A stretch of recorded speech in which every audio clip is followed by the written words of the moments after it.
الحمد لله رب العالمين والصلاة والسلام على سيد الأنبياء والمرسلين أما بعد فأعوذ بالله من الشيطان الرجيم بسم الله الرحمن الرحيم الصلاة والسلام عليك يا رسول الله وعلى آلك وأصحابك يا حبيب الله الصلاة والسلام عليك يا نبي الله وعلى آلك وأصحابك يا نور الله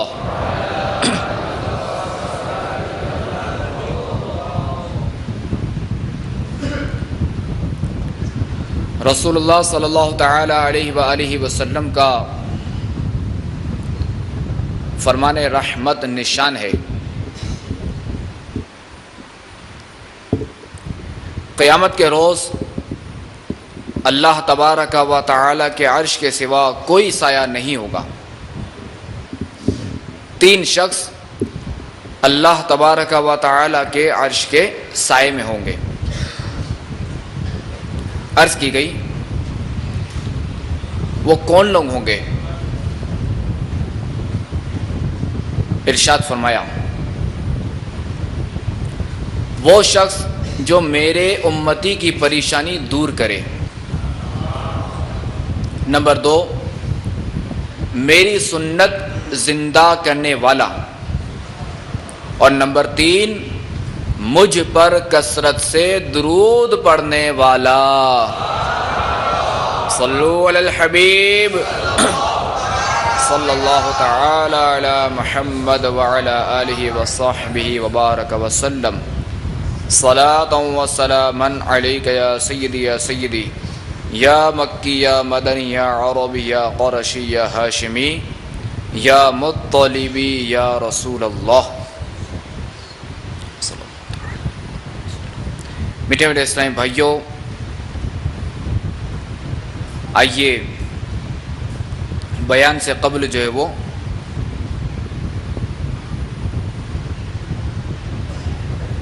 اچھی اچھی نیتیں کر لیتے ہیں۔ فرمان مصطفیٰ صلی اللہ تعالی علیہ وآلہ وسلم، مسلمان کی نیت اس کے عمل سے بہتر ہے۔ اور یہ یاد رہے کہ جتنی اچھی نیتیں زیادہ ہوں گی اتنا ثواب بھی زیادہ ہوگا۔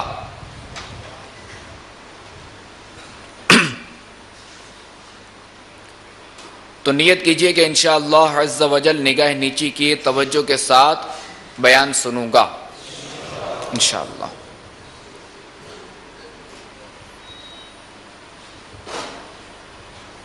میں بھی نیت کرتا ہوں کہ نیکی کے حکم دوں گا اور برائی سے منع کروں گا، کہا لگانے اور لگوانے سے بچوں گا انشاءاللہ۔ صلو علی الحبیب صلی اللہ تعالی علیہ وسلم۔ توبوا الی اللہ، صلو علی الحبیب صلی اللہ تعالی علیہ وسلم۔ میٹھے میٹھے اسلامی بھائیوں اور مدنی چینل کے ناظرین،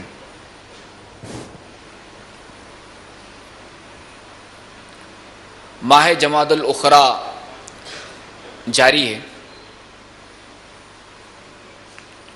اور اس کے بعد ان قریب اس کے بعد جو ہے وہ ماہ حرام رجب المرجب کی آمد ہوگی انشاءاللہ عز و جل، اور اس کے بعد شعبان اور پھر رمضان۔ اور رجب کے بارے میں ویسے ہی کہ رجب اللہ کا مہینہ، شعبان آقا کا مہینہ، اور رمضان جو ہے وہ امت کا مہینہ۔ تو ہر مہینہ اپنے اندر کچھ نہ کچھ برکتیں لیے ہوئے ہیں۔ تو یوں جو ہے وہ جمادی الاخری جو اس وقت جاری ہے،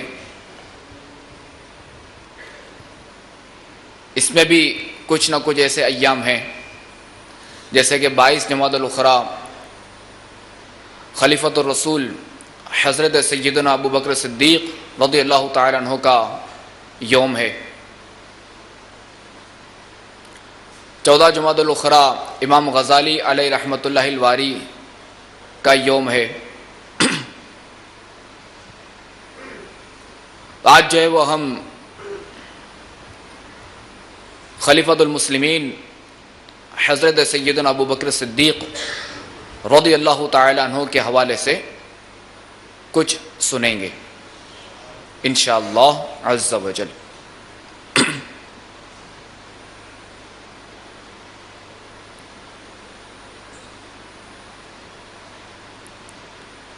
حضرت سیدتنا انیسہ رضی اللہ تعالی عنہ سے روایت ہے کہ حضرت سیدنا ابو بکر صدیق رضی اللہ تعالی عنہ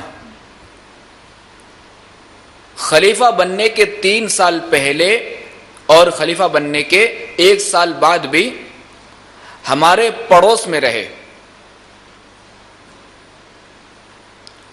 محلے کی بچیاں آپ رضی اللہ تعالی عنہ کے پاس اپنی بکریاں لے کر آتی اور آپ رضی اللہ تعالی عنہ ان کی دل جوئی کے لیے دودھ دوہ دیا کرتے۔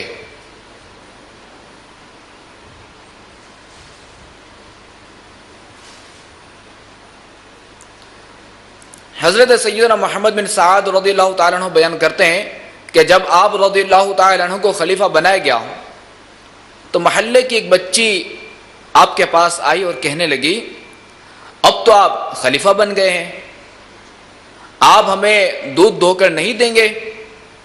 تو آپ رضی اللہ تعالی عنہ نے ارشاد فرمایا کیوں نہیں، اب بھی میں تمہیں دودھ دو دیا کروں گا، اور مجھے اللہ تبارک و تعالی کے کرم سے یقین ہے کہ تمہارے ساتھ میرے رویے میں کسی قسم کی کوئی تبدیلی نہیں آئے گی۔ چنانچہ خلیفہ بننے کے بعد بھی آپ رضی اللہ تعالیٰ عنہ ان بچیوں کو دودھ دوہ دیا کرتے تھے۔ سبحان اللہ۔ ہمارے اسلاف کی کیا شان ہے، صدیق اکبر رضی اللہ تعالیٰ عنہ کی بھی کیا شان ہے۔ ویسے تو ہمارے جتنے بھی اسلاف گزرے ہیں سب کی کچھ نہ کچھ شان ضرور ہے، کہ آج ہمارے اسلاف کے حسن اخلاق کی بدولت، ان کی قربانیوں کی بدولت آج یہ دین اسلام ہمیں پھلتا پھولتا نظر آ رہا ہے۔ تو بہرحال صدیق اکبر رضی اللہ تعالیٰ عنہ کی کیا شان تھی کہ مسلمانوں کے امیر بننے کے باوجود، مسلمانوں کے خلیفہ بننے کے باوجود بھی آپ کی انکساری کا یہ عالم تھا۔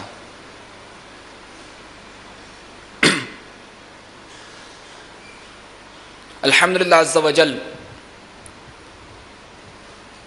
امیر اہل سنت دامت برکاتہم العالیہ نے اس دور میں اپنے متعلقین و محبین کو اپنی اصلاح کے لیے 72 مدنی انعامات کا تحفہ عطا فرمایا ہے۔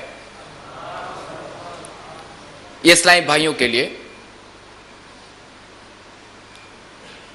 تو مدنی انعام نمبر 45 میں یہ ہے کہ آج آپ نے عاجزی کے ایسے الفاظ جن کی تائید دل نہ کرے بول کر نفاق اور ریاکاری کا ارتکاب تو نہیں کیا؟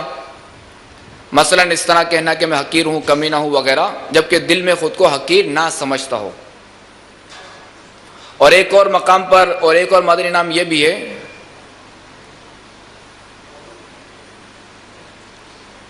جس میں تکبر کے حوالے سے انشاءاللہ وہ مدنی انعام بھی آپ کو پڑھ کر سناتا ہوں۔ صلو علی الحبیب توبوا الی اللہ صلو علی الحبیب. دیکھنے کا مل جائے تو.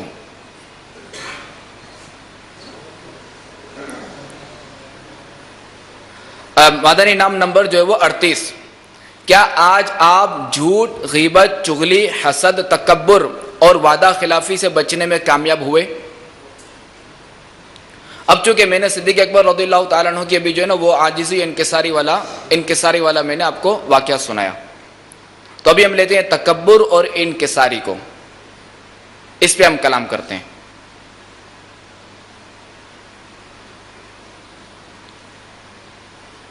تو میٹھے اسلامی بھائیوں، یاد رہے اگر کسی نے انکساری اپنا لی تو وہ تکبر سے بچ جائے گا. تکبر کا خلاف ہے نا انکساری. اور اگر تکبر اپنایا جو کہ مہلک ہے، حرام قطعی، گناہ کبیرہ ہے، تو اگر تکبر اپنایا تو یہ انکساری کی ضد ہے. تو اگر ہم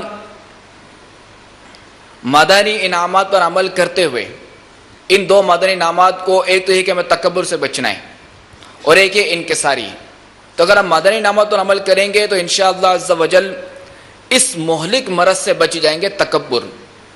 اور اس کا علاج ہے انکساری، کہ انکساری کریں گے تو از خود جو ہے وہ تکبر سے جان چھوٹ جائے گی. انکساری، عاجزی یہ کریں گے تو انشاءاللہ تکبر سے ہماری جان چھوٹ جائے گی.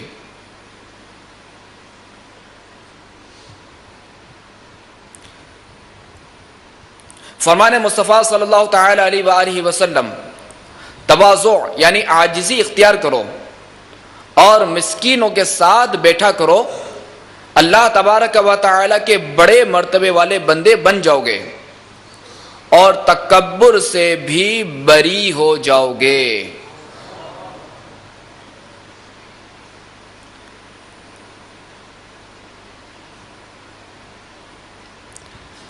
اور ایک اور مقام پر رسول اللہ صلی اللہ تعالی علیہ وآلہ وسلم کا فرمان ہے، جو اللہ تبارک و تعالی کے لیے عاجزی اختیار کرے اللہ تبارک و تعالی اسے بلندی عطا فرمائے گا.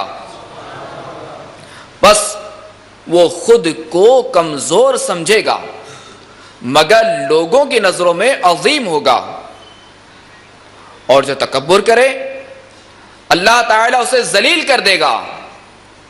بس وہ لوگوں کی نظروں میں چھوٹا ہوگا مگر خود کو بڑا سمجھتا ہوگا، یہاں تک کہ وہ لوگوں کے نزدیک کتے اور خنزیر سے بھی بدتر ہو جاتا ہے. اور ایک اور مقام پر اور ایک اور فرمان عالی شان ہے کہ ہر انسان کے سر میں ایک لگام ہوتی ہے جو ایک فرشتے کے ہاتھ میں ہوتی ہے.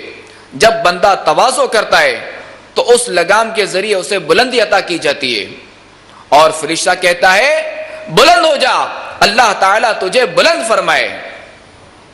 اور اگر وہ اپنے آپ کو تکبر سے خود ہی بلند کرتا ہے تو وہ اسے زمین کی جانب پست یعنی نیچا کر کے کہتا ہے پست یعنی نیچے ہو جا، اللہ تعالیٰ تجھے پست کرے.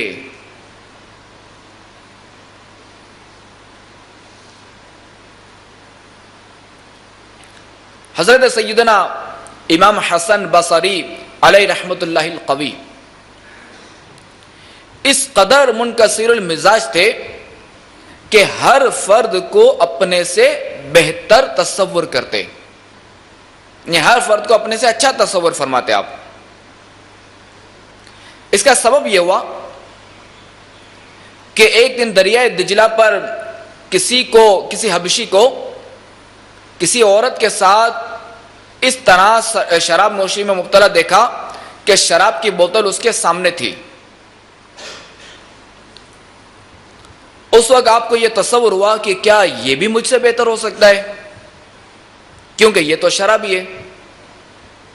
اسی دوران ایک کشتی سامنے آئی جس میں 7 افراد تھے اور وہ غرق ہو گئی.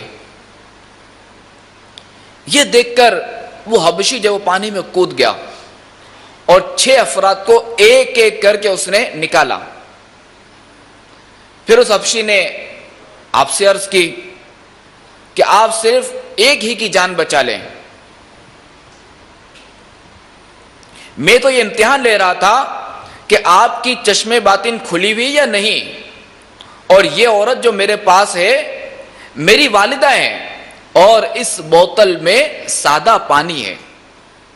یہ سنتے ہی آپ اس یقین کے ساتھ کہ یہ تو کوئی غیبی شخص ہے اس کے قدموں میں گر پڑے اور حبشی سے کہا کہ جس طرح تو نے 6 افراد کی جان بچائی اسی طرح تکبر سے میری جان بھی بچا دے. اس نے دعا کی کہ اللہ تبارک و تعالی آپ کو نور بصیرت عطا فرمائے، یعنی قبر و نخوت کو دور کر دے. چنانچہ ایسا ہی ہوا کہ اس کے بعد اپنے آپ کو کبھی بہتر تصور نہیں کیا.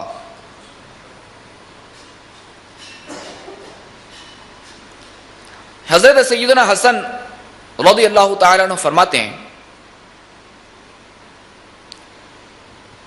تواضع یہ ہے کہ جب تم اپنے گھر سے نکلو تو جس مسلمان سے بھی ملو اسے اپنے آپ سے افضل جانو.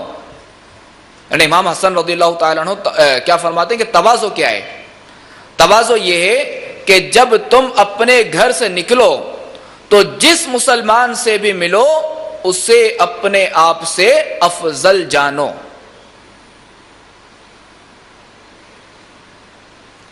اچھا یہ عرض کرتا چلوں کہ دیگر اخلاقی عادات کی طرح عاجزی میں بھی اعتدال یعنی درمیانہ روی رکھنا بہت ضروری ہے. کیونکہ اگر عاجزی میں بلا ضرورت زیادتی کی تو ذلت ہوگی. اگر بندہ اتنا ہی عاجز ہوگا، اتنی عاجزی کی کہ یہ ذلت کی طرف نکل جائے گا یہ معاملہ. اور اگر عاجزی میں کمی کر دی تو تکبر میں جا پڑنے کا خدشہ ہے. تو لہذا اس حد تک عاجزی کی جائے جس میں ذلت اور ہلکا پن نہ ہو.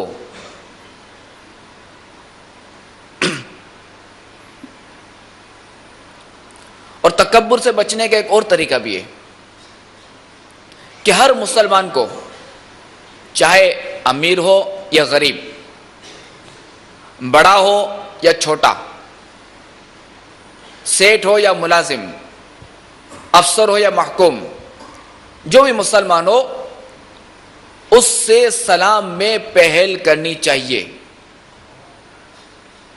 کہ ہمارے آقا علیہ الصلوۃ والسلام تو حالانکہ امام الانبیاء، اور آپ کی کیا شان ہمارے آقا کی، مخلوق میں سب سے افضل، سب سے بڑے. اور آپ کی شان دیکھیں کہ بچوں کو بھی سلام میں پہل فرمایا کرتے. حضرت سیدنا انس رضی اللہ تعالی عنہ چند لڑکوں کے پاس سے گزرے تو ان کو سلام کیا، پھر فرمایا کہ رسول اللہ صلی اللہ تعالی علیہ وآلہ وسلم بھی اسی طرح کیا کرتے تھے.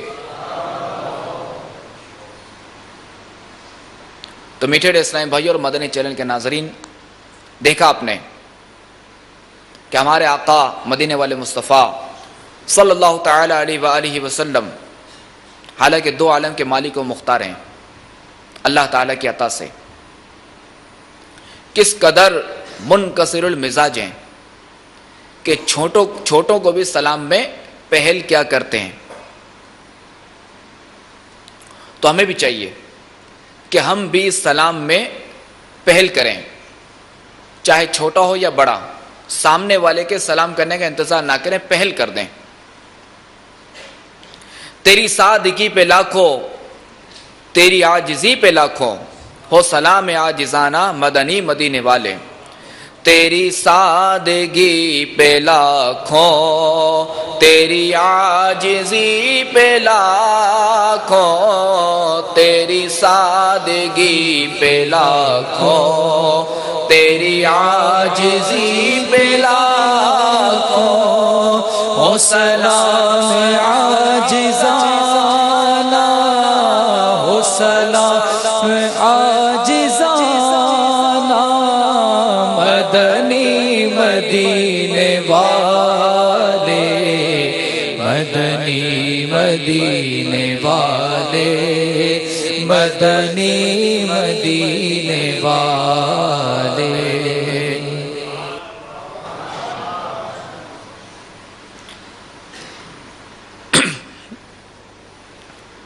مدنی انعام نمبر 6، کیا آج آپ نے گھر، دفتر، بس، ٹرین وغیرہ میں آتے جاتے اور گلیوں سے گزرتے ہوئے راہ میں کھڑے یا بیٹھے ہوئے مسلمانوں کو سلام کیا؟ تو میٹھے اسلام بھائیو اور مدنی چینل کے ناظرین، کہ دیکھیں کہ امیر اہل سنت نے ہمیں کیسا پیارا تحفہ عطا فرمایا ہے کہ اگر ہم سلام میں پہل کرتے ہیں تو تکبر سے بچتے، اچھا سلام کرتے ہیں تو ظاہر ہے کہ وہ سنت پر عمل، اور سلام کو عام کرنے کے بھی بے شمار فوائد ہیں۔ تو دیکھیں کہ مدنی انعامات اور عمل میں کتنے فوائد ہیں، اور سلام میں پہل کرنے والا تکبر سے بھی بری ہے، تکبر سے آزاد ہے، کہ حضرت عبداللہ رضی اللہ تعالیٰ عنہ نبی کریم صلی اللہ تعالیٰ علیہ وآلہ وسلم سے روایت کرتے ہیں، فرمایا پہلے سلام کہنے والا تکبر سے بری ہے۔ رسول اللہ صلی اللہ تعالیٰ علیہ وآلہ وسلم کی بارگاہ میں عرض کی گئی، یا رسول اللہ صلی اللہ تعالیٰ علیہ وآلہ وسلم، جب دو شخص ملاقات کریں تو پہلے کون سلام کرے؟ فرمایا پہلے سلام کرنے والا اللہ تبارک و تعالی کے زیادہ قریب ہوتا ہے۔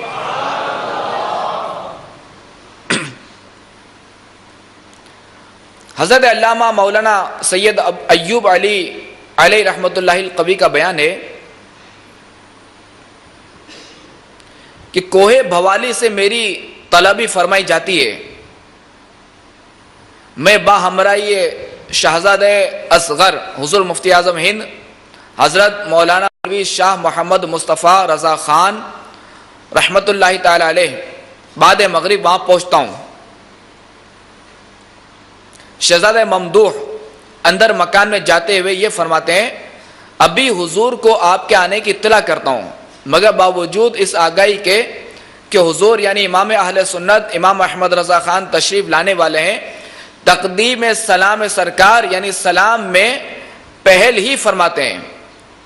اس وقت دیکھتا ہوں کہ حضور بالکل میرے پاس جلوہ فرما ہے، یعنی یہ بزرگ رحمۃ اللہ تعالی علیہ فرماتے ہیں کہ میں جو ہے وہ حضور مفتی اعظم ہند رحمۃ اللہ تعالی علیہ کے ساتھ جو ہے وہ سیدی اعلیٰ حضرت کی بارگاہ میں پہنچا، تو حضور مفتی اعظم ہند رحمۃ اللہ تعالی علیہ نے فرمایا کہ میں ابھی جو ہے وہ والد صاحب کی بارگاہ میں عرض کرتا ہوں۔ اب ادھر جو ہے وہ جیسے ہی جو ہے وہ سید اعلیٰ حضرت امام اہل سنت کو مفتی اعظم ہند رحمۃ اللہ تعالی علیہ نے اطلاع کی تو سید اعلیٰ حضرت تشریف لائے اور تقدیم سلام یعنی سلام میں پہل کرتے ہوئے تشریف لائے۔ تو یہ ہمارے بڑوں کا یہ طریقہ ہے۔ امیر اہل سنت ان کی بھی عادت ہے کہ حتی المقدور ملنے والوں سے سلام میں پہل فرماتے ہیں۔ شاید آپ میں سے بعضوں کو ہو تجربہ، آپ میں سے ہے کسی کو؟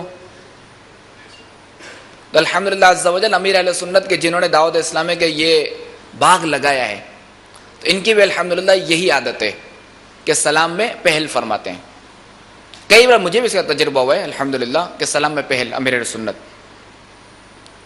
ایک مدنی اسلام بھائی کا بیان ہے کہ میں نے بارہا کوشش کی کہ میں امیر اہل سنت کو پہلے سلام کروں، مگر آپ دامت برکاتہم العالیہ کی عادت کریمہ کی وجہ سے بہت کم مواقع پر ایسا کرنے پر کامیاب ہوا، یعنی بہت کم ایسا موقع ملا کہ ان مدنی اسلام کا بیان ہے کہ میں سلام کرنے میں پہل کر سکوں۔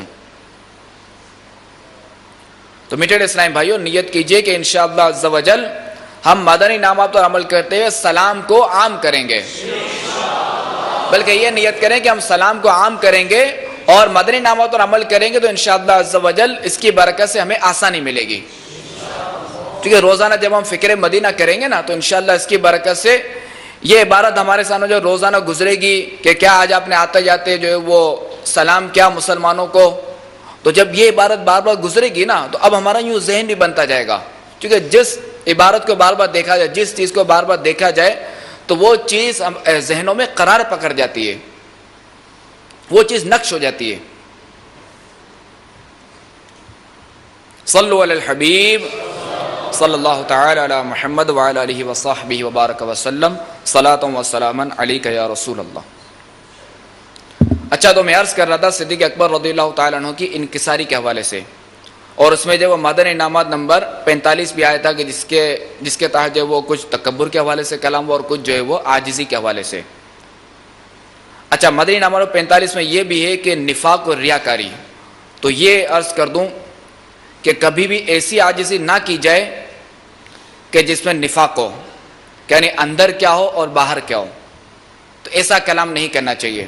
کہ فرمان مصطفیٰ صلی اللہ تعالی علیہ وآلہ وسلم منافق کی 3 نشانیاں ہیں: جب بات کرے جھوٹ کہے، جب وعدہ کرے خلاف کرے، اور جب اس کے پاس امانت رکھی جائے خیانت کرے۔ تو جو بات کرے اور جھوٹ کہے، جب بات کرے تو جھوٹ کہے، تو یہ منافق کی علامت ہے۔ تو لہذا ایسی عاجزی اختیار نہیں کرنی چاہیے کہ یہ تو الٹا اگر عاجزی نہ کرتا، تکبر بھی نہیں کیا کسی نے، عاجزی بھی نہیں کی، تو اب یہ گناہ گار نہیں۔ اور اب اگر اس نے جھوٹی عاجزی کی، دل میں کچھ اور ہے اور اوپر سے کچھ اور ہے، تو اب یہ گناہ گار ہوگا۔ صلو علی الحبیب صلی اللہ تعالی علی محمد وعلی آلہ وصحبہ وبارک وسلم۔ حضرت سیدنا زید بن اسلم رضی اللہ تعالی عنہ اپنے والد سے روایت کرتے ہیں کہ ایک بار حضرت سیدنا عمر بن خطاب رضی اللہ تعالی عنہ حضرت سیدنا ابو بکر صدیق رضی اللہ تعالی عنہ کے پاس آئے تو دیکھا کہ آپ رضی اللہ تعالی عنہ اپنی زبان پکڑ کر کھینچ رہے ہیں۔ یعنی فاروق اعظم رضی اللہ تعالی عنہ نے کیا دیکھا کہ صدیق اکبر رضی اللہ تعالی عنہ اپنی زبان پکڑ کر کھینچ رہے ہیں۔ تو فاروق اعظم رضی اللہ تعالی عنہ نے پوچھا، اے خلیفہ رسول، یہ آپ کیا کر رہے ہیں؟ تو فرمایا، صدیق اکبر رضی اللہ تعالی عنہ نے فرمایا، یہی وہ شے جس نے مجھے ہلاکتوں میں ڈال دیا ہے۔ یہ تو آپ کی عاجزی ہے صدیق اکبر رضی اللہ تعالی عنہ کی۔ پھر فرمایا کہ رسول اللہ صلی اللہ تعالی علیہ وآلہ وسلم نے ارشاد فرمایا، جسم کا کوئی عضو ایسا نہیں جو زبان کی سختی کی شکایت نہ کرتا ہو۔ یعنی جسم کا کوئی بھی ایسا عضو نہیں ہے کہ جو زبان کی سختی کی شکایت نہ کرتا ہو۔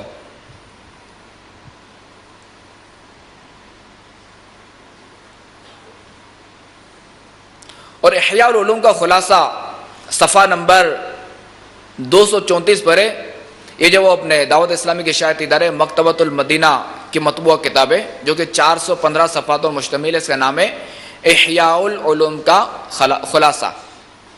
تو اس میں ہے کہ حضرت سیدنا ابو بکر صدیق رضی اللہ تعالی عنہ اپنے منہ میں چھوٹے چھوٹے پتھر رکھتے تھے جن کے ذریعے فضول گفتگو سے پرہیز کرتے۔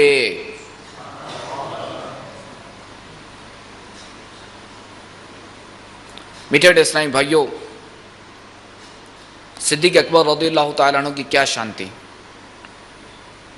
حالانکہ آپ کا مرتبہ انبیاء کرام علیہم السلام کے بعد، انبیاء اور رسول کے بعد رسول ملائکہ کا درجہ ہے، یعنی یہ افضل ہیں انبیاء کرام کے بعد، کہ حضرت سیدنا جبریل امین علیہ السلام، حضرت سیدنا میکائیل علیہ السلام، حضرت سیدنا اسرافیل علیہ السلام اور حضرت سیدنا اسرائیل علیہ السلام، یعنی ملک الموت علیہ السلام۔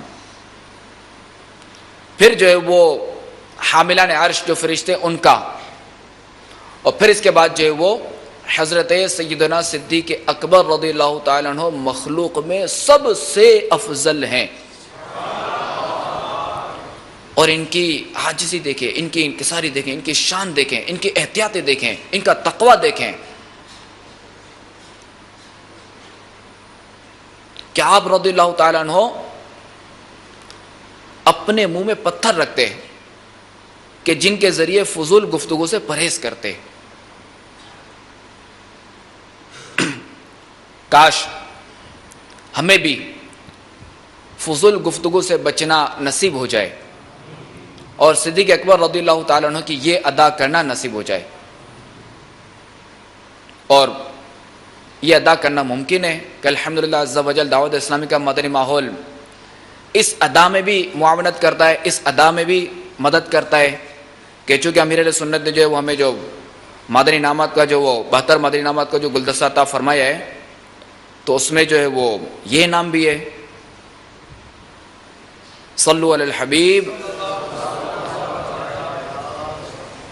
توبوا الی اللہ صلو علی الحبیب. ایک تو یہ، کیا آج آپ نے کسی سے ایسے فضول سوالات تو نہیں کیے کہ جن کے ذریعے مسلمان عموماً جھوٹ کے گناہ میں مبتلا ہو جاتے ہیں؟ مثلا بلا ضرورت پوچھنا کہ آپ کو ہمارا کھانا پسند آیا وغیرہ. اسی طرح جو ہے وہ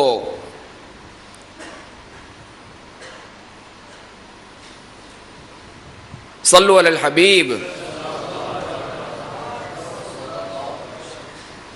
تلاش کر لیں. بہرحال امیر اہل سنت نے جو ہے وہ 72 مدنی انعامات کا جو گلدستہ عطا فرمایا نا، تو اس میں جو ہے وہ ملا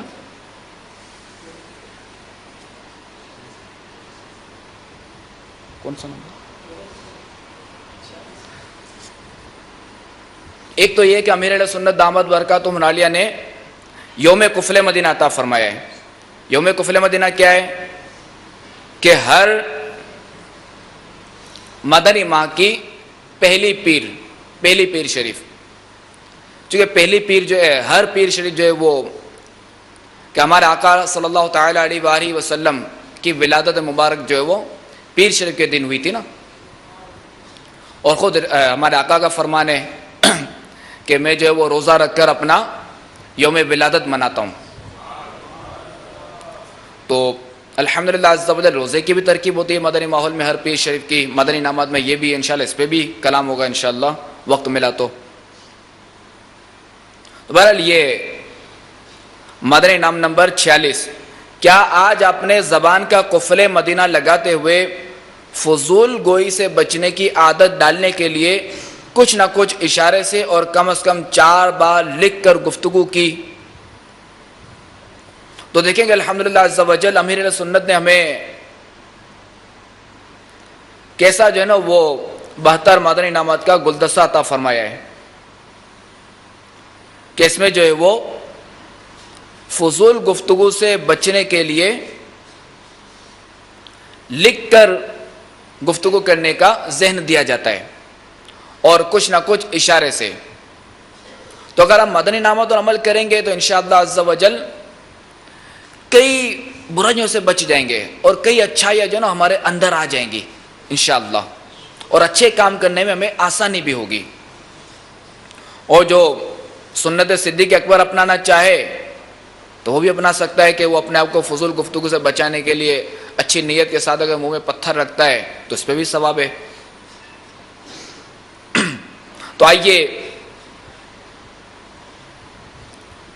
زبان کے قفل مدینہ کے حوالے سے کچھ عرض کرتا ہوں کہ 2 حدیث پیش کرتا ہوں کہ حضرت سیدنا عبداللہ بن عمر رضی اللہ تعالیٰ عنہ سے روایت ہے کہ رسول اللہ صلی اللہ تعالیٰ علیہ وآلہ وسلم نے ارشاد فرمایا من صمتا نجاہ، یعنی جو چپ رہا اس نے نجات پائی.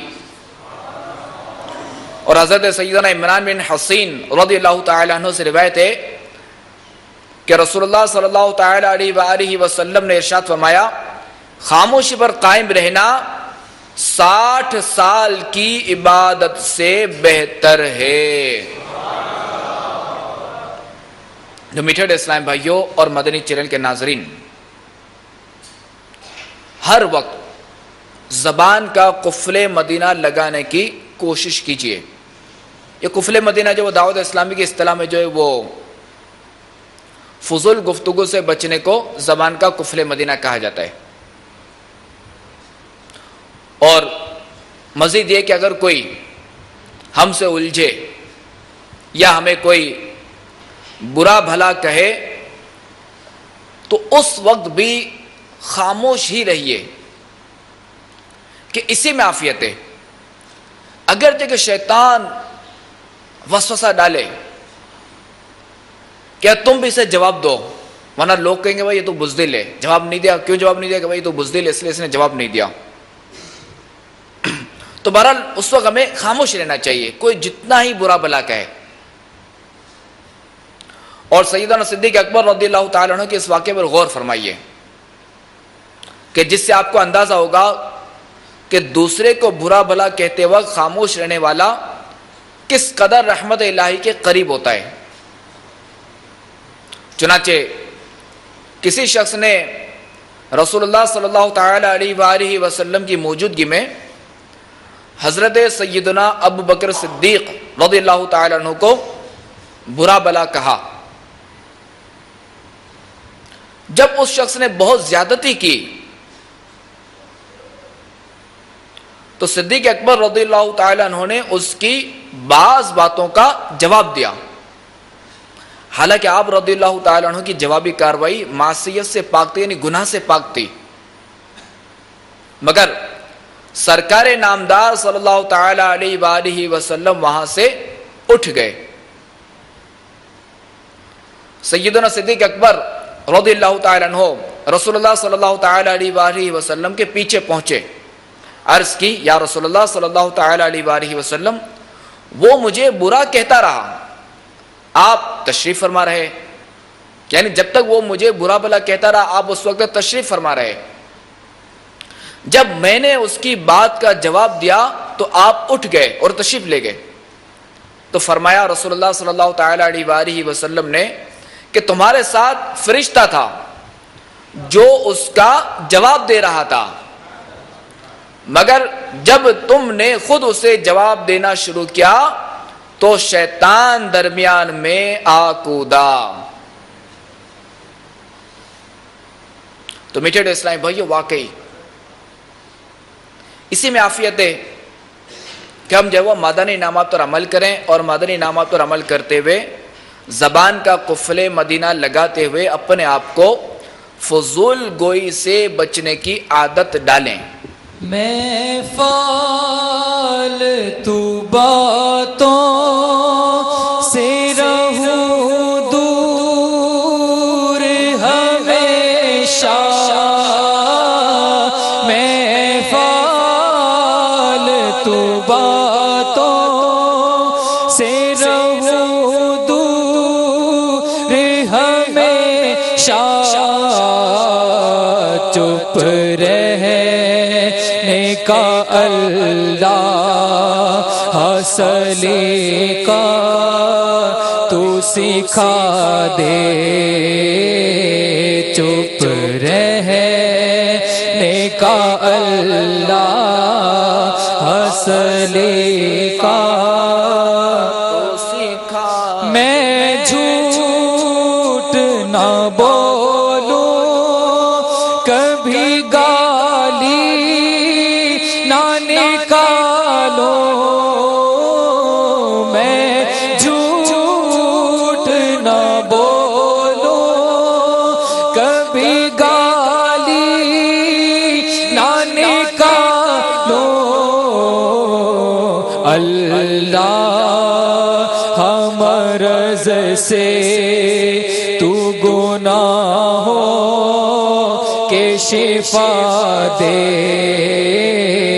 اللہ مرض سے تو گناہوں کے شفا دے۔ صلو علی الحبیب توبوا الی اللہ۔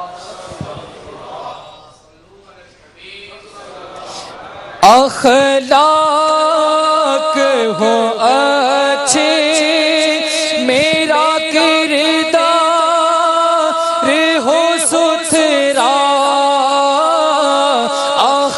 اخلاق ہو اچھے میرا کردار ہو ستھرا، محبوب کا صدقہ تو مجھے نیک بنا دے، محبوب کا صدقہ تو مجھے نیک بنا دے، محبوب کا صدقہ تو مجھے نیک بنا دے۔ آمین۔ صلو علی الحبیب صلی اللہ تعالی علی محمد۔ توبوا الی اللہ۔ تو میٹھے اسلام بھائیوں اور مدنی چینل کے ناظرین، نیت کیجئے کہ ہم بھی انشاءاللہ عز و جل مدنی انعامات نمبر 46 پر لازمی عمل کریں گے انشاءاللہ، اور فضول گوئی کی عادت نکالنے کے لیے کچھ نہ کچھ جو وہ اشاروں سے گفتگو کریں گے، اور کم از کم جو وہ 4 بار لکھ کر گفتگو کریں گے انشاءاللہ عز و جل۔ صلو علی الحبیب صلی اللہ تعالی علی محمد۔ حضرت سیدہ عائشہ صدیقہ رضی اللہ تعالی عنہ سے روایت ہے کہ میرے والد ماجد حضرت سیدنا ابو بکر صدیق رضی اللہ تعالی عنہ جب قرآن پاک کی تلاوت فرماتے تو آپ رضی اللہ تعالی عنہ کو اپنے آنسوؤں پر اختیار نہ رہتا، یعنی زاروں قطار رونے لگتے۔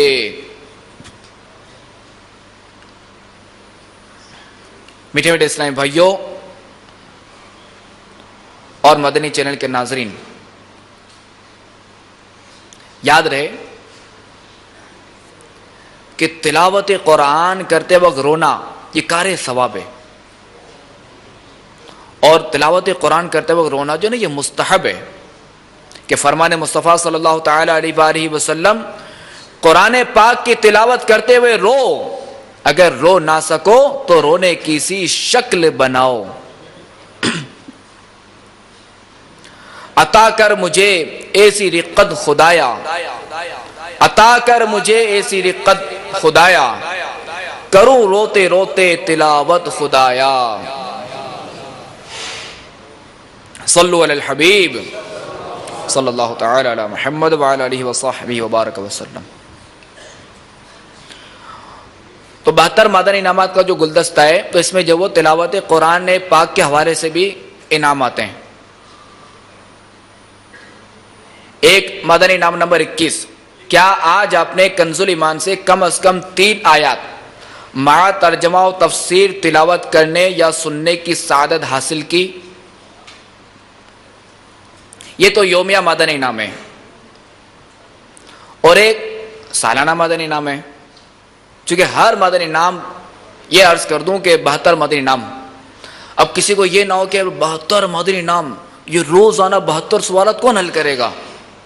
تو یہ سارے 72 جو نا وہ ایک دن کے نہیں ہیں، اس میں سے جو ہے وہ کچھ جو ہے وہ یومیہ ہیں، یومیہ یعنی روزانہ کرنے کے ہیں، اور کچھ جو ہے وہ ہفتہ واری ہیں، کچھ جو ہے وہ مہینے کے ہیں، اور کچھ جو ہے وہ سال کے ہیں، اور چند جو ہے وہ عمر بھر کے ہیں، یعنی عمر میں اگر کر لیا ایک بار بھی تو اب جو ہے وہ عمل ہو گیا اس کا۔ تو اس طرح جو نا 72 مدنی انعامات کی بھی تقسیم ہے، تو 72 جو ہے وہ روزانہ عمل کرنے والے نہیں ہیں۔ دوبارہ مدنی نمبر 21 یہ، مدنی نام نمبر 21 یہ کہ کیا آج آپ نے کنز ایمان سے کم از کم 3 آیات مع ترجمہ و تفسیر، یعنی ترجمہ و تفسیر کے ساتھ تلاوت کرنے یا سننے کی سعادت حاصل کی؟ واقعی کیسا زبردست مدنی نام ہمیں امیر اہل سنت نے عطا فرمایا ہے کہ تلاوت قرآن ہر مسلمان کو کرنی چاہیے۔ کہ آج اگر دیکھا جائے، اگر ہم اطراف میں نظر دوڑائیں تو لوگوں کو دنیاوی کتابیں اچھی طریقے سے پڑھنے آتی ہیں، دنیاوی کتاب اگلا کھولے گا فوری سمجھ جائے گا، دنیاوی کتاب کھولے اور یہ کچھ کہیں اگر اٹکن ہو، کہیں اگر وہ اٹک جائے تو فوری لغت کھولے گا۔ مگر ہماری بدقسمتی ہے کہ ہم قرآن پاک نہیں کھولتے۔ تو یاد رہے کہ قرآن کتاب اللہ، اسے ہمیں روزانہ پڑھنا چاہیے. اور اگر اسے ہم ترجمہ کنز الایمان کے ساتھ پڑھیں اور پھر اس کی تفسیر بھی پڑھیں تو یہ کیا ہی باتیں کہ چونکہ ہم جو ہے وہ اپنے طور پہ لغت کھول کر قرآن کا ترجمہ نہیں کر سکتے، یہ ہمیں نہیں کرنا چاہیے. جو علماء نے ترجمہ کیا ہے اسی کے مطابق بس ہمیں وہی ترجمہ دیکھنا ہے. اور ترجمہ جو ہے وہ چونکہ ترجمہ قرآن جو ہے وہ حدیث کے تحت ہوتا ہے کہ کوئی اگر یہ کہے کہ میں جو نا خود قرآن پاک کا ترجمہ خالی پڑھوں اور بغیر حدیث کے، تو یہ ممکن نہیں کہ قرآن پاک کا ترجمہ حدیث کے تحت ہے، کہ حدیث ہی کے ذریعے اس کی رہنمائی ہوتی ہے. اور ترجمہ اور پھر تفسیر تو واقعی کہ اس مدنی نام پر عمل کرنے میں بے شمار فوائد ہیں کہ ہمیں پتہ ہونا چاہیے کہ قرآن پاک کی بھی یہ تو ہمارا عقیدہ ہے کہ قرآن پاک آخری کتاب ہے، اور اب اس کے بعد کوئی قرآن کے بعد اب جو وہ کوئی کتاب اللہ نہیں ہے، کہ چونکہ کوئی نیا نبی ہی نہیں آئے گا. اور اس کتاب میں تا قیامت یعنی قیامت کے آنے تک کے سارے مسائل اس میں موجود ہیں. اور روایت میں آتا ہے کہ بعض صحابہ کرام اور علیہم الرضوان سے روایت ہے کہ اگر صرف سورہ فاتحہ ہی کی اگر تفسیر کی جائے نا تو اس کے لیے کئی جلدیں درکار ہوں. اس وقت ذرا جلدیں نہیں تھی، کئی اونٹ کی کھالیں درکار ہوں صرف سورہ فاتحہ. تو قرآن پاک بہت جامع ہے. اور اب بھی جو اس کی بعض تفاسیر ملتی ہیں عربی کتب والی، وہ بھی کئی جلدوں پر ہیں، کوئی 20 جلدوں پر، تو کوئی 7 جلدوں پر، تو کوئی 8 جلدوں پر، تو کوئی 12 جلدوں پر. تو قرآن پاک کی تفسیر ہے. تو بہرحال قرآن پاک بہت جامع ہے، تو ہمیں اس کی تفسیر بھی پڑھنی چاہیے. تو اس کی تفسیر کے لیے جو ہے وہ کنز الایمان اور صراط الجنان، تو اگر کسی نے کنز الایمان سے اگر 3 آیات اگر پڑھ لیں یا صراط الجنان سے بھی، تو اس کا بھی جو ہے یہ مدنی نام پر عمل مانا جائے گا. اللہ تبارک و تعالی قرآن پاک میں ارشاد فرماتا ہے اللہ نزل احسن الحدیث کتابا متشابہا مثانی. ترجمہ کنز الایمان، اللہ نے اتاری سب سے اچھی کتاب کہ اول سے آخر تک ایک سی ہے، دوہرے بیان والی. تفسیر خازن میں قرآن پاک کے احسن الحدیث یعنی سب سے اچھی کتاب ہونے کی 2 صورتیں بیان کی گئی. نمبر 1 لفظ کے اعتبار سے، اور نمبر 2 معنی کے اعتبار سے. لفظ کے اعتبار سے اس طرح کہ قرآن کریم فصاحت و بلاغت کے سب سے اونچے درجے پر فائز ہے. نہ یہ اشعار کی جنس ہے اور نہ ہی عوامی خطبوں اور رسائل کی طرز پر ہے، بلکہ یہ کلام کی ایک ایسی قسم ہے جو اپنے اسلوب میں سب سے جدا ہے. یعنی یہ ایسا کلام ہے کہ جو اپنے اسلوب میں سب سے جدا ہے، سب سے الگ ہے. اور معنی کے اعتبار سے یوں کہ قرآن مجید میں کہیں بھی تعارض یعنی ٹکراؤ اور اختلاف نہیں، اور اس میں ماضی کی خبریں، اگلوں کے واقعات، غیب کی کثیر خبریں، وعدہ و وعید اور جنت و دوزخ کا بیان ہے. حدیث پاک میں ہے کہ اصدق الحدیث کتاب اللہ، یعنی سب سے سچی حدیث کتاب اللہ ہے. اور ایک اور حدیث پاک میں خیر الحدیث کتاب اللہ، یعنی بہترین حدیث کتاب اللہ ہے.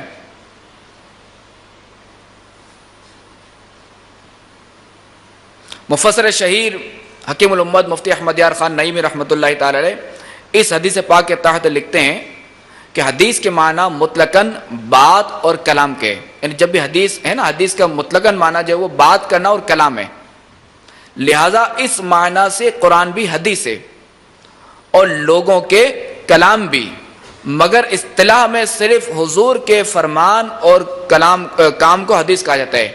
یعنی جب بھی ہم حدیث کہیں گے اصطلاحی طور پر اس میں یہی ہوگا کہ سرکار علیہ الصلوۃ والسلام کا فرمان ہے. تو یہاں جو وہ لغوی معنی میں ہے کہ اللہ کا کلام تمام کلاموں پر ایسا ہی بزرگ ہے جیسے خود پروردگار عز و جل اپنی مخلوق پر. تو میٹھے اسلامی بھائیوں، تلاوت قرآن ہمیں جو ہے وہ کرنی چاہیے۔ اچھا، ایک اور مدنی نام بھی ہے، مدنی نام نمبر 70۔ کیا آپ نے مخارج سے حروف کی درست ادائیگی کے ساتھ کم از کم ایک بار قرآن پاک ناظرہ ختم کر لیا ہے؟ یہ زندگی بھر کا ایک انعام ہو گیا، اور اب اس کا ایک جز ہے، اور اس سے اس سال دوہرا لیا، یعنی ہر سال یہ دہرانا بھی ہے قرآن پاک۔ تو ظاہر ہے کہ امیر اہل سنت نے جو ہے وہ ہمیں جو ہے وہ صرف سال میں ایک بار قرآن پاک دہرانے کا مدنی انعام عطا فرمائے، ورنہ تو ایسے بھی اولیاء کرام ہیں گزرے ہیں جو کہ روزانہ پورا قرآن پاک ختم کرتے تھے، یہ ان کی شان تھی، اور ہم کمزور کہ ہم جو ہے وہ سال میں ایک بار بھی نہ کر پائیں۔ تو بہرحال سال میں ایک بار تو کر لینا چاہیے۔ دے شوق تلاوت دے ذوق عبادت دے ذوق تلاوت دے ذوق عبادت دے شوق تلاوت دے ذوق عبادت دے شوق تلاوت دے ذوق عبادت رہوں با وضو میں صدا یا الہی رہوں با وضو میں صدا یا الہی عمل کا ہو جذبہ عطا یا الہی گناہوں سے مجھ کو بچا یا الہی عمل کا ہو جذبہ عطا یا الہی۔ حضرت سیدنا عبداللہ بن مسعود رضی اللہ تعالیٰ عنہ فرماتے ہیں، جسے یہ جاننا پسند ہو کہ وہ اللہ تبارک و تعالی اور اس کے رسول سے محبت کرتا ہے، تو وہ دیکھے کہ اگر وہ قرآن سے محبت کرتا ہے، یعنی اس کی تلاوت اور اس پر عمل کرتا ہے، تو وہ اللہ اور اس کے رسول سے بھی محبت کرتا ہے عز و جل، صلی اللہ تعالی علیہ وآلہ وسلم۔ حضرت سیدنا سہل بن عبداللہ رحمت اللہ تعالی علیہ فرماتے ہیں، اللہ تعالیٰ سے محبت کی علامت قرآن سے محبت کرنا ہے، قرآن سے محبت کی علامت نبی کریم صلی اللہ تعالی علیہ وآلہ وسلم سے محبت کرنا ہے، اور نبی کریم صلی اللہ تعالی علیہ وآلہ وسلم سے محبت کی علامت سنت، یعنی آپ کی احادیث اور احوال وغیرہ سے محبت کرنا ہے۔ سنت سے محبت کی علامت آخرت سے محبت کرنا ہے، آخرت سے محبت کی علامت دنیا سے بغض رکھنا ہے، اور دنیا سے بغض کی علامت یہ ہے کہ اس سے بقدر ضرورت لیا جائے اور اتنی مقدار لی جائے جو آخرت تک پہنچا دے۔ جامع العلوم والحکم میں ہے کہ محبت کرنے والوں کے نزدیک کوئی چیز محبوب کے کلام سے زیادہ شیریں اور لذیذ نہیں ہوتی۔ محبوب کا کلام ان کے دلوں کے لیے کیف و سرور کا باعث ہوتا ہے، اور یہی ان کے مقصود و مطلوب کی انتہا ہوتا ہے۔ تو میٹھے اسلامی بھائیوں اور مدنی چینل کے ناظرین، دیکھا آپ نے کہ کتاب اللہ قرآن مجید فرقان حمید سے محبت کرنا کتنی اہمیت کا حامل ہے،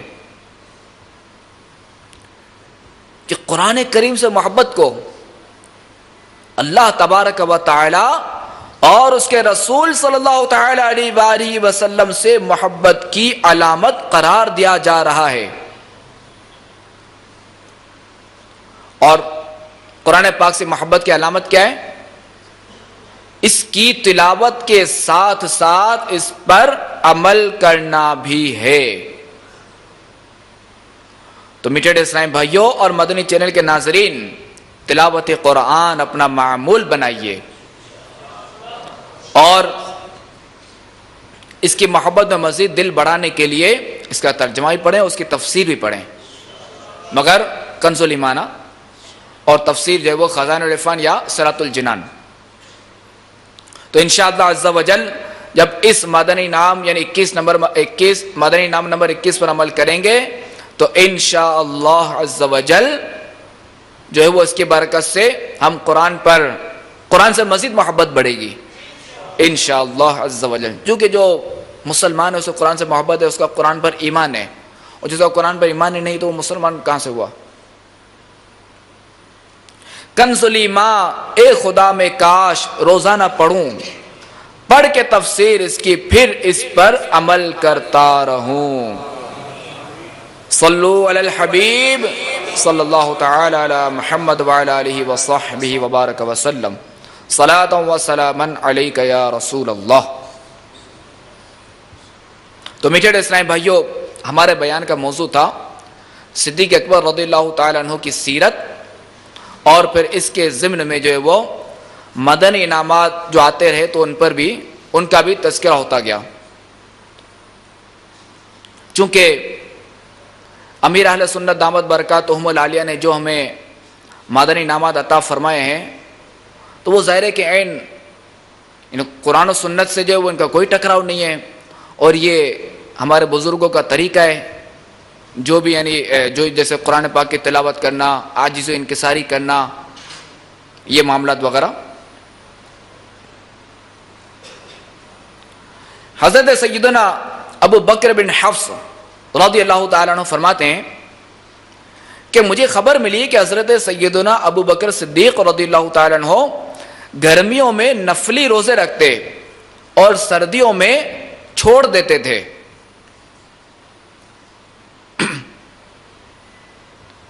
واقعی کہ یہ صدیق اکبر رضی اللہ تعالیٰ عنہ کا حد درجے کا تقوی اور اخلاص تھا کہ فرض روزوں کے علاوہ نفلی روزے بھی گرمیوں میں رکھتے تھے۔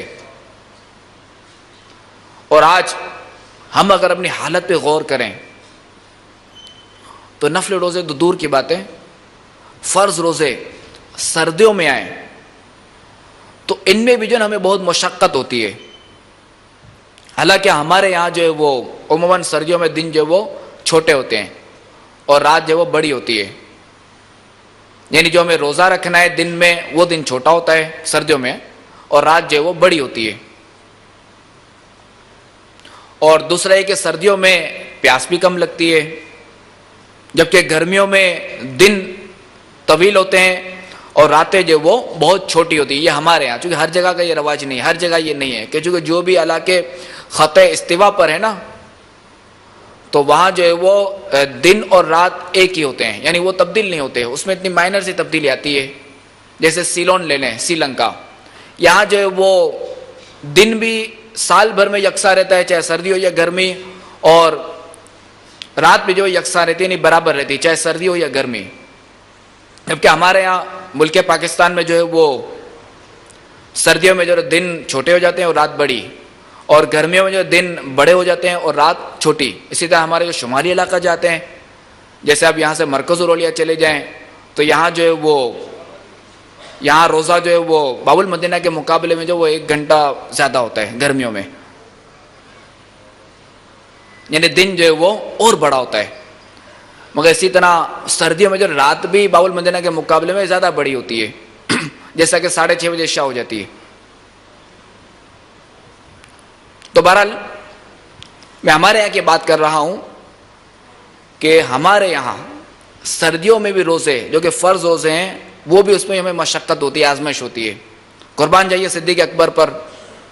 اور گرمی وہ بھی عرب کی گرمی، فی زمانہ اگر مدینہ منورہ میں بھی ہے تو وہاں فی زمانہ اے سی کی سہولت ہے، جبکہ اس وقت اے سی نہیں ہوتا تھا۔ تو اس وقت جس طرح کے گھر ہوتے تھے، اس وقت جس طرح کا ماحول ہوتا تھا، اور اس وقت گرمی، تو اس میں صدیق اکبر رضی اللہ تعالیٰ عنہ کے اخلاص بھی دیکھیں اور تقویٰ بھی دیکھیں کہ کہ سردیوں میں نہیں رکھتے تھے اور گرمیوں میں رکھتے تھے. بہرحال یہ ان کی شان تھی. میٹھے اسلام بھائیوں، ہمیں فرض روزے تو رکھنے ہی رکھنے، یعنی اس کے تو چھوڑنے کا سوال ہی نہیں. بہرحال ہمیں چاہیے کہ ہم کچھ نہ کچھ نفلی روزے بھی رکھیں،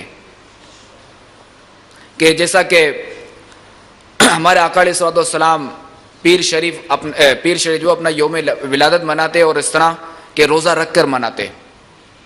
تو آپ علیہ الصلوۃ والسلام ہر پیر شریف روزہ رکھتے تھے، اور یوں جب اپنا یوم ولادت مناتے تھے تو امیر اہل سنت دامت برکاتہم العالیہ نے جو 72 مدنی انعامات کا جو گلدستہ عطا فرمایا ہے، تو اس میں ایک انعام یہ بھی ہے،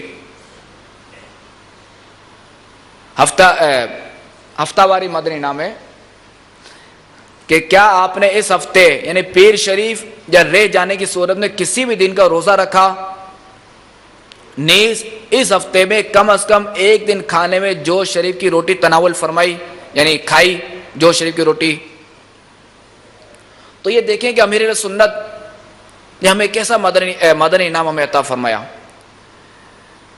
کہ ہر پیر شریف کا روزہ. اب جو بندہ روزہ رکھے گا نا تو یوں کیا، جیسے آج کل رمضان شریف گرمیوں میں آ رہے ہیں ہمارے یہاں، تو یوں جو ہے وہ ذرا ایک تو دن بھی طویل، گرمی بھی زیادہ، تو یوں روزہ بھی لگتا ہے اور رات بھی چھوٹی. تو اگر ہم روزہ رکھنے کے تو عادی ہوں گے تو رمضان میں اس حوالے سے تھوڑی آسانی ہوگی.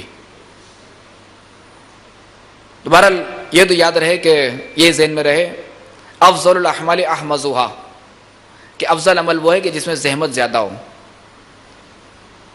بہرحال ہم امتحان کے قابل بھی نہیں ہیں، تو یوں اگر روزانہ نہیں تو کیا کہتے ہیں وہ ہر پیشے روزہ رکھیں گے تو تھوڑا ایک نا وہ عادت ایک بنے گی.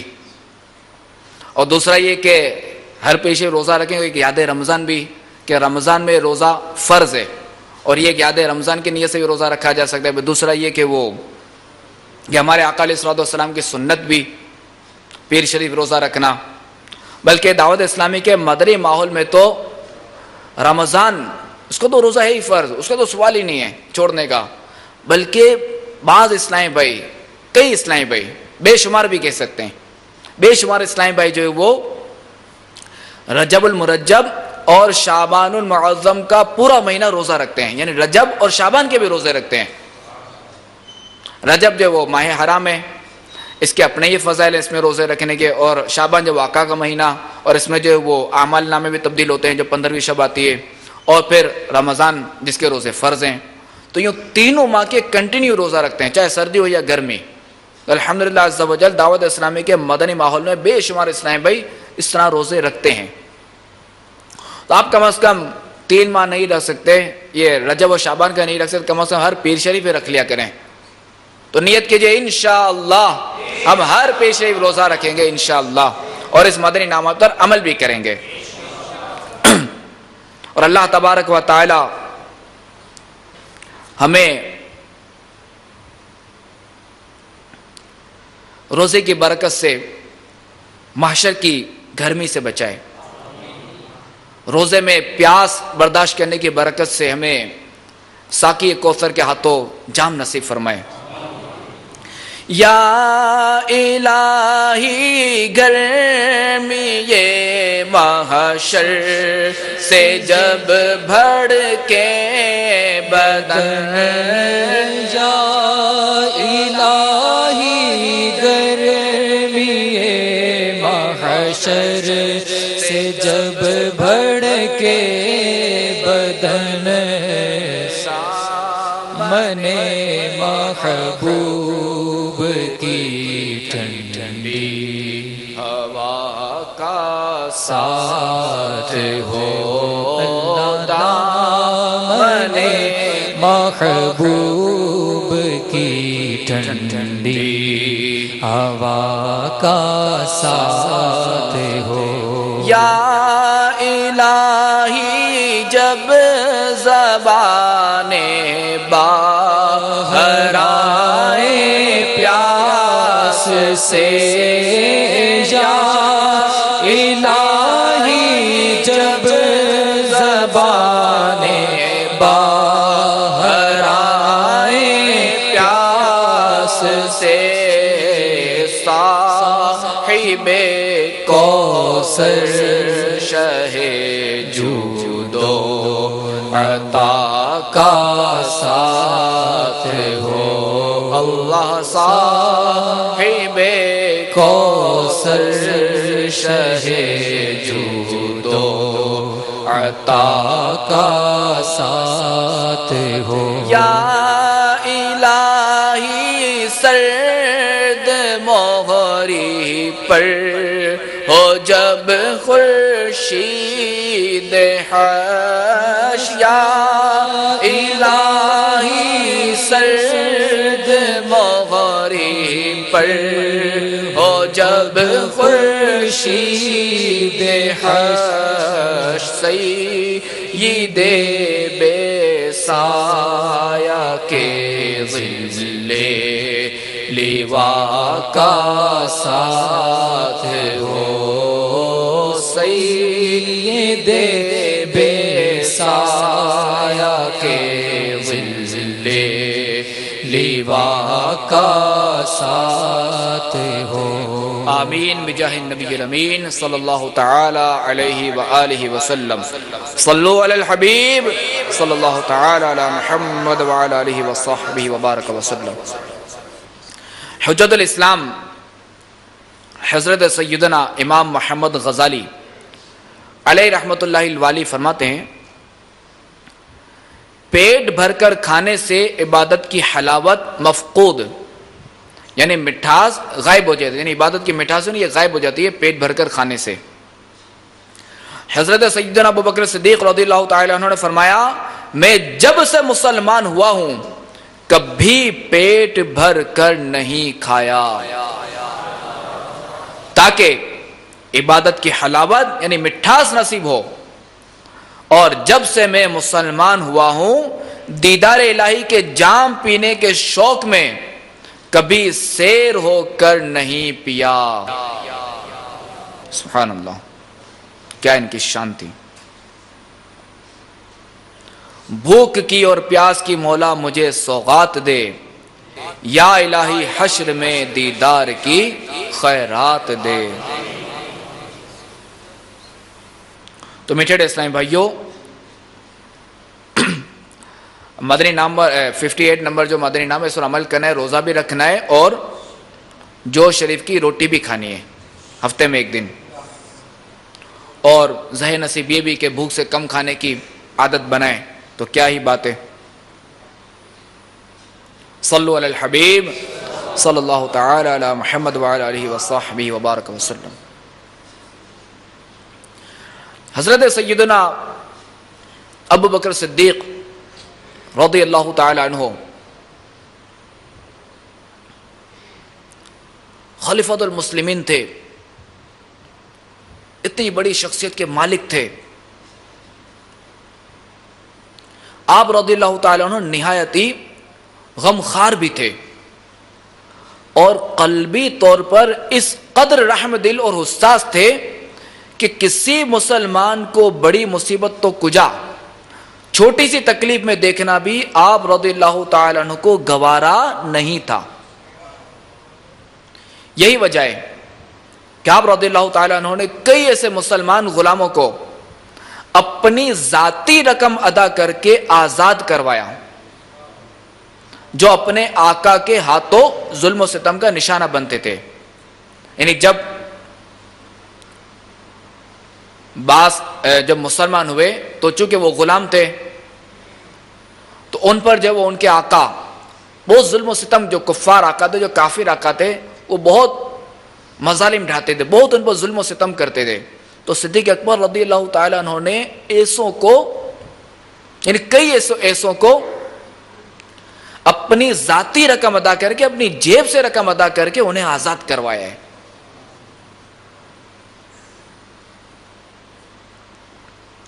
اور اسی طرح آپ رضی اللہ تعالیٰ عنہ بیمار اصحاب کی غمخواری کرتے ہوئے ان کی عیادت کرنا بھی آپ رضی اللہ تعالیٰ عنہ کی عادت مبارکہ میں شامل تھا۔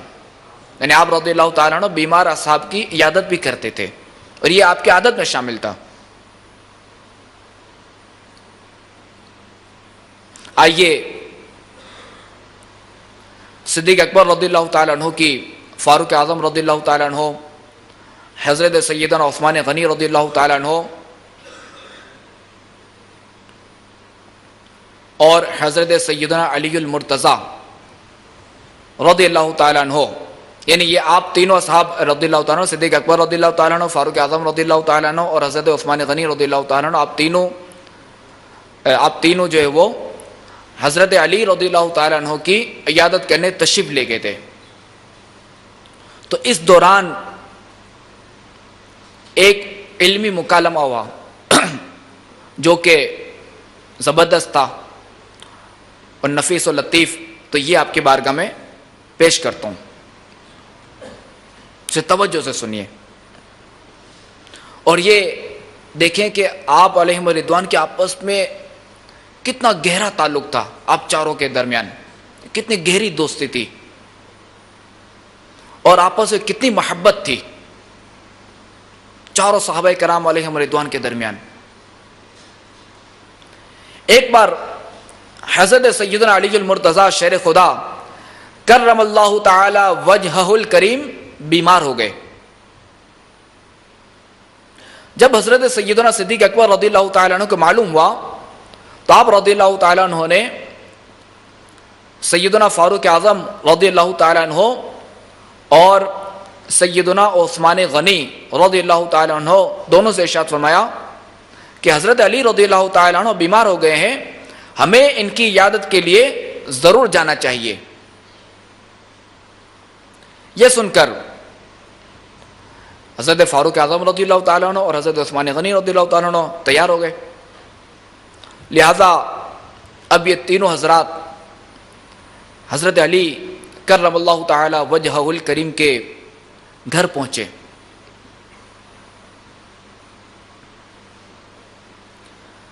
حضرت علی رضی اللہ تعالیٰ عنہ کے مرض میں کمی آ چکی تھی اور آپ رضی اللہ تعالیٰ عنہ کی طبیعت بھی جو ہے وہ بہتر ہو چکی تھی. تو جیسے ہی دروازہ کھول کر آپ رضی اللہ تعالیٰ عنہ نے ان تینوں بزرگ ہستیوں کو دیکھا تو خوشی سے دل باغ باغ ہو گیا اور انہیں اندر بلایا.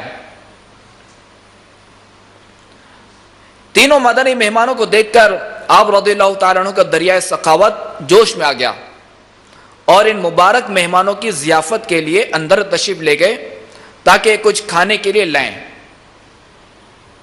لیکن قربان جائیے حضرت علی رضی اللہ تعالیٰ عنہ پر کیسا ان کا گھرانہ تھا، کیسا ان کا انداز تھا رہنے کا کہ آپ رضی اللہ تعالیٰ عنہ کے پاس ان کی ضیافت کے لیے اس وقت گھر میں کچھ بھی نہیں تھا. البتہ صرف ایک صاف اور شفاف برتن میں فقط ایک فرد کے لیے تھوڑا سا شہد موجود تھا اور اس میں بھی ایک کالا بال پڑا تھا. یہ پیالے میں بال. بہرحال حضرت علی رضی اللہ تعالیٰ عنہ وہی شہد کا پیالہ لے کر ان تینوں مبارک مدنی مہمانوں کی خدمت میں حاضر ہو گئے اور اس شہد والے برتن کو سامنے رکھ دیا. اچھا، جس برتن میں شہد تھا وہ سفید رنگ کا تھا، یعنی برتن سفید رنگ کا تھا اور اس وقت بہت چمک رہا تھا. حضرت علی رضی اللہ تعالیٰ عنہ کی اس پرخلوص میزبانی دیکھ کر ان تینوں مبارک مادانی مہمانوں کے دل میں بھی خوشی، ان کے دل بھی جو خوشی و مسرت سے جھوم اٹھے اور حضرت ابو بکر صدیق رضی اللہ تعالیٰ عنہ نے چاروں دوستوں کی اس پیاری محفل کو مزید خوشگوار بنانے کے لیے ارشاد فرمایا، لا یلیق العقل قبل المقالہ. کچھ کہنے سے قبل کھانا لائق نہیں ہے، یعنی ہمارے سامنے ایک سفید چمکدار برتن میں تھوڑا سا شہد ہے اور اس میں بھی سیاہ بال ہے، لہذا کھانے سے پہلے اس تینوں چیزوں یعنی اس برتن، شہد اور سیاہ بال کے بارے میں سب کچھ نہ کچھ گفتگو کریں گے۔ اب چونکہ یہ اللہ والے تھے، یہ ان کا مرتبہ تھا کہ اب گفتگو دنیا میں تھوڑی کرنی تھی کہ بھائی شہد کہاں سے لیا ہے، تو کتنے کا ہے، تو کس مکھی کا ہے، تو یہ برتن کہاں کا بنا ہوا ہے، اس کا میڈ کون سا ہے۔ بہرحال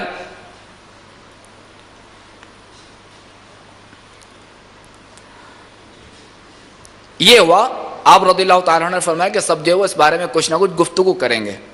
بہرحال آپ رضی اللہ تعالیٰ عنہ کا یہ مشورہ سب کو پسند آیا اور سب نے رضامندی کا اظہار کیا۔ البتہ یہ مطالبہ کیا گیا کہ چونکہ آپ رضی اللہ تعالیٰ عنہ ہم میں سب سے زیادہ عزیز و مکرم اور ہمارے سردار ہیں، لہذا گفتگو کی ابتدا بھی آپ ہی سے ہوگی۔ یعنی تینوں صحابہ کرام علیہم رضوان نے صدیق اکبر رضی اللہ تعالیٰ عنہ سے عرض کیا کہ آپ چونکہ ہم سے بڑے ہیں اور ہمارے سردار بھی ہیں تو گفتگو کی ابتدا آپ ہی سے ہوگی، یعنی گفتگو شروع آپ ہی کریں گے اس پیالے کے بارے میں، شہد کے بارے میں اور یہ جو بھی گفتگو۔ آپ نے فرمایا ٹھیک ہے۔ پھر ارشاد فرمایا، صدیق اکبر رضی اللہ تعالیٰ عنہ نے ارشاد فرمایا، الدین انور من الطست وذکر اللہ تعالی احلی من العسل والشریعۃ ادق من الشعر، یعنی اللہ تبارک و تعالی کا دین اس برتن سے بھی زیادہ نورانی ہے اور اللہ تبارک و تعالی کا ذکر اس شہد سے بھی زیادہ میٹھا ہے اور شریعت اس بال سے بھی زیادہ باریک ہے۔ اب حضرت سیدنا صدیق اکبر رضی اللہ تعالیٰ عنہ کے بعد سیدنا فاروق اعظم رضی اللہ تعالیٰ عنہ کی باری آئی اور آپ جو ہے وہ یوں ارشاد فرمایا، الجنت انور من الطست والنعیمها احلی من العسل والصراط ادق من الشعر، یعنی جنت اس برتن سے بھی زیادہ نورانی ہے اور اس کی نعمتیں اس شہد سے بھی زیادہ میٹھی ہیں اور پل صراط اس بال سے بھی زیادہ باریک ہے۔ اب فاروق اعظم رضی اللہ تعالیٰ عنہ کے بولنے کی باری کے بعد جو ہے وہ حضرت عثمان غنی رضی اللہ تعالیٰ عنہ کی باری آئی اور وہ یوں گویا ہوئے، القرآن انور من الطست وقراءته احلی من العسل وتفسیرہ ادق من الشعر، یعنی قرآن پاک اس برتن سے بھی زیادہ نورانی ہے اور اس کی تلاوت اس شہد سے بھی زیادہ میٹھی ہے اور اس کی تفصیل اس بال سے بھی زیادہ باریک ہے۔ اب جو ہے وہ حضرت علی رضی اللہ تعالیٰ عنہ کی باری آئی عثمان غنی رضی اللہ تعالیٰ عنہ کے بولنے کے بعد، تو حضرت علی رضی اللہ تعالیٰ عنہ نے فرمایا، الضیف انور من الطست وکلام الضیف احلی من العسل وقلبہ ادق من الشعر، یعنی میرے گھر میں تشریف لانے والے مہمان اس برتن سے بھی زیادہ شفاف اور نورانی ہیں اور ان کا کلام اس شہد سے بھی زیادہ میٹھا ہے اور ان کا دل اس بال سے بھی زیادہ باریک یعنی نازک ہے۔ تو یہ صحابہ کرام علیہم رضوان، یہ چاروں خلفاء کے آپس میں کیا دوستی تھی، کیا ان کے گہرے تعلق تھے۔ اہل سنت کا ہے بیڑا پار اصحاب حضور، اہل سنت کا ہے بیڑا پار اشخاب حضور نجم ہے اور نام ہے عطرت رسول اللہ کی، نجم ہے اور نام ہے عطرت رسول اللہ کی۔ صلو علی الحبیب صلی اللہ تعالی علی محمد، توبوا الی اللہ، صلو علی الحبیب صلی اللہ تعالی علی محمد وعلی آلہ وصحبہ وبارک وسلم۔ اچھا، یہ چاروں اقوال میں دیکھا جائے تو رحمت کا بھی ذکر ہے اور خوف کا بھی ہے۔ دیکھیں کہ جہاں صدیق اکبر رضی اللہ تعالیٰ عنہ نے جو فرمایا کہ شریعت جو نا یہ ادق ہے، اچھا فاروق اعظم رضی اللہ تعالیٰ عنہ نے جنت کے بارے میں جب فرمایا اور اس کی نعمتوں کے بارے میں، تو ساتھ میں جو پل صراط کا بھی ذکر فرمایا، اور عثمان غنی رضی اللہ تعالیٰ عنہ نے جو قرآن کے بارے میں فرمایا، اس کی قرات کے بارے میں فرمایا، تو اس کی تفسیر کے بارے میں فرمایا کہ یہ ادق ہے، کہ یعنی بندہ اس کے اگر آگے پیچھے ہوگا تو ہلاک ہو سکتا ہے۔ صدیق اکبر رضی اللہ تعالیٰ عنہ نے جو شریعت کے بارے میں فرمایا کہ اگر شریعت سے اگر کوئی آگے پیچھے ہوا، کہ دین جو ہے نا یہ نور ہے اور اللہ کا ذکر میٹھا ہے شہد سے بھی، اور شریعت ادق ہے، کہ اگر شریعت سے کوئی ذرا سا بھی آگے پیچھے ہوا تو یہ گیا کام سے۔ اسی طرح جنت نور ہے اور اس کی نعمتیں شہد سے بھی میٹھی ہیں، یہ فاروق اعظم کا قول۔ پل صراط یہ ادق ہے، یعنی بال سے بھی زیادہ باریک ہے، کہ یہاں سے بھی اگر کوئی گرا تو گیا۔ اور پھر عثمان غنی رضی اللہ تعالیٰ عنہ کا فرمان اور حضرت علی رضی اللہ تعالیٰ عنہ کا فرمان کہ میرے گھر جو مہمان آئے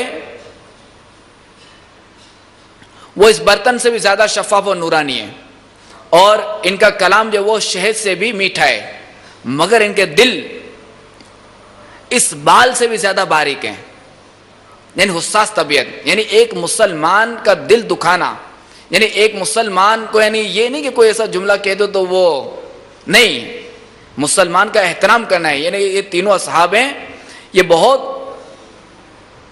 شفاف اور نورانی ہیں، یعنی یہ بہت اچھے مہمان ہیں، اور ان کا کلام شہد سے بھی زیادہ میٹھا ہے، مگر ان کا دل دکھانا ذرا بھی گوارا نہیں، کہ بالکل باریک ہے ان کا، یعنی ان کا دل نازک ہے۔ تو یہ دیکھیں کہ ان چاروں اصحاب نے جہاں انہوں نے رحمت کے حوالے سے تذکرہ کیا، تو وہیں خوف کے حوالے سے بھی کیا۔ اللہ ہمیں ان کے نقش قدم پر چلتے ہوئے، ہمیں ان کے نقش قدم پر چلے، اللہ تعالی ہمیں استقامت عطا فرمائے سنیت پر، اور سنیت ہی پر ہمارا خاتمہ فرمائے۔ تو میٹھے اسلامی بھائی، الحمدللہ عز و جل 72 مدنی انعامات میں امیر اہل سنت دامت برکاتہم العالیہ نے ہمیں جو ایک مدنی انعام عطا فرمایا ہے، مدنی انعام نمبر 53، کہ کیا آپ نے اس ہفتے کم از کم ایک مریض یا دکھیارے کے گھر یا اسپتال جا کر سنت کے مطابق غمخواری کی؟ تو دیکھیں امیر اہل سنت دامت برکاتہم العالیہ نے ہمیں جو بھی انعامات عطا فرمائے، تو بعض انعامات تو دیکھیں کہ وہ سیرت ابوبکر صدیق رضی اللہ تعالیٰ عنہ پر ہی اترتے ہیں۔ حضرت سیدنا قاسم بن محمد رضی اللہ تعالیٰ عنہ سے روایت ہے کہ جب کسی کا انتقال ہو جاتا تو حضرت سیدنا ابوبکر صدیق رضی اللہ تعالیٰ عنہ اس کے اولیاء سے تعزیت کرتے تو یوں فرماتے: تسکین میں کوئی مصیبت نہیں، رونے دھونے کا کوئی فائدہ نہیں، موت اپنے ماں باپ کے لیے آسان اور ماں قبل کے لیے سخت ہے۔ تم نور کے پیکر تمام نبیوں کے سرور صلی اللہ تعالی علیہ وآلہ وسلم کی وفات ظاہری کو یاد کرو، تمہاری مصیبت کم ہو جائے گی اور تمہارا اجر بڑھ جائے گا۔ یعنی دیکھیں کہ صدیق اکبر رضی اللہ تعالیٰ عنہ کے پیش نظر، یعنی صدیق اکبر رضی اللہ تعالیٰ عنہ کو سرکار علیہ الصلوۃ والسلام سے کتنی محبت تھی، چونکہ رسول اللہ صلی اللہ تعالی علیہ وآلہ وسلم کا وسائل ظاہری اس کو قیامت صغریٰ کہا گیا ہے، اور صحابہ کرام علیہم رضوان پر یہ وقت بہت شاق تھا، بہت گرا گزرا تھا، یعنی بہت شاق تھا، ان کے لیے بہت مشکل وقت تھا یہ. اور قربان جائیے صدیق اکبر رضی اللہ تعالیٰ عنہ کی ذہانت پر کہ جب یہ آیت مبارکہ نازل ہوئی الیوم اکملت لکم، کہ آج جو وہ دین جو وہ مکمل ہو گیا، تو صحابہ کرام علیہم رضوان جو وہ خوش تھے، جبکہ صدیق اکبر رضی اللہ تعالیٰ عنہ ایک جگہ پر بیٹھے رو رہے تھے. تو ان سے رونے کی وجہ پوچھی گئی تو آپ رضی اللہ تعالیٰ عنہ نے فرمایا کہ اب چونکہ یہ دین مکمل ہو گیا تو اب رسول اللہ صلی اللہ تعالیٰ علیہ وآلہ وسلم ہمارے درمیان سے بھی تشریف لے جائیں گے. اور کچھ دنوں کے بعد جو ہے وہ سرکار مدینہ صلی اللہ تعالیٰ علیہ وآلہ وسلم نے اس دنیا کو چھوڑ دیا. تو میٹھے اسلام بھائیوں اور مدنی چینل کے ناظرین، کسی مصیبت زدہ مسلمان سے تعزیت کرنا بھی باعث ثواب ہے، اور احادیث مبارکہ میں اس کی بہت فضیلت آئی ہے. تو آئیے اس ضمن میں جو ہے 3 احادیث پیش کرتا ہوں اور پھر جو ہے وہ بیان جو ہے وہ اختتام کی طرف. جو بندہ مومن اپنے کسی مصیبت زدہ بھائی کی تعزیت کرے گا، اللہ تبارک و تعالی قیامت کے دن اسے کرامت کا جوڑا پہنائے گا.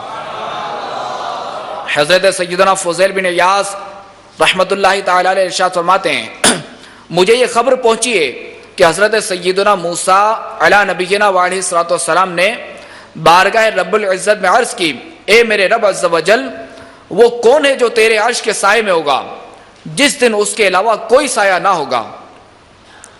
اللہ تبارک و تعالی نے ارشاد فرمایا، اے موسیٰ علیہ السلام، وہ لوگ جو مریضوں کی عیادت کرتے ہیں، جنازے کے ساتھ جاتے ہیں، اور کسی کا بچہ فوت ہو جائے اس سے تعزیت کرتے ہیں. نمبر 3، جو کسی غم زدہ شخص سے تعزیت کرے گا، اللہ تبارک و تعالی اسے تقوی کا لباس پہنائے گا اور روحوں کے درمیان اس کی روح پر رحمت فرمائے گا. اور جو کسی مصیبت زدہ سے تعزیت کرے گا، اللہ تعالیٰ اسے جنت کے جوڑوں میں سے 2 ایسے جوڑے پہنائے گا جن کی قیمت ساری دنیا بھی نہیں ہو سکتی. آئیے تعزیت کے کچھ آداب وہ عرض کرتا ہوں کہ تعزیت جو وہ مسنون ہے، یعنی سنت ہے. تعزیت کا وقت موت سے 3 دن تک ہے. اس کے بعد مکروہ ہے کہ غم تازہ ہوگا، مگر جب تعزیت کرنے والا یا جس کی تعزیت کی جائے وہاں موجود نہ ہو، یا موجود ہے مگر اسے علم نہیں، تو بعد میں حرج نہیں. دفن سے پہلے بھی تعزیت جائز ہے، مگر افضل یہ ہے کہ دفن کے بعد ہو. یہ اس وقت ہے کہ اولیاء میت جزع و فضا نہ کرتے ہوں، ورنہ ان کی تسلی کے لیے دفن سے پہلے ہی تعزیت کر لے. مستحب یہ ہے کہ میت کے تمام اقارب کو تعزیت کریں، یعنی میت کے جو تمام قریبی ہیں نا ان سے تعزیت کریں، چھوٹے بڑے سب مردوں کو، اور عورت کو جو ہے وہ عورت کے محارم ہی تعزیت کریں گے. اور تعزیت میں یہ کہ یہ بحر شریف سے عرض کر رہا ہوں، بحر شریف جلد اول حصہ 4 صفحہ نمبر 852. تعزیت میں یہ کہ اللہ تبارک و تعالی میت کی مغفرت فرمائے اور اس کو اپنی رحمت پہ ڈھانکے، اور تم کو صبر عطا کرے، اور اس مصیبت پر ثواب عطا فرمائے.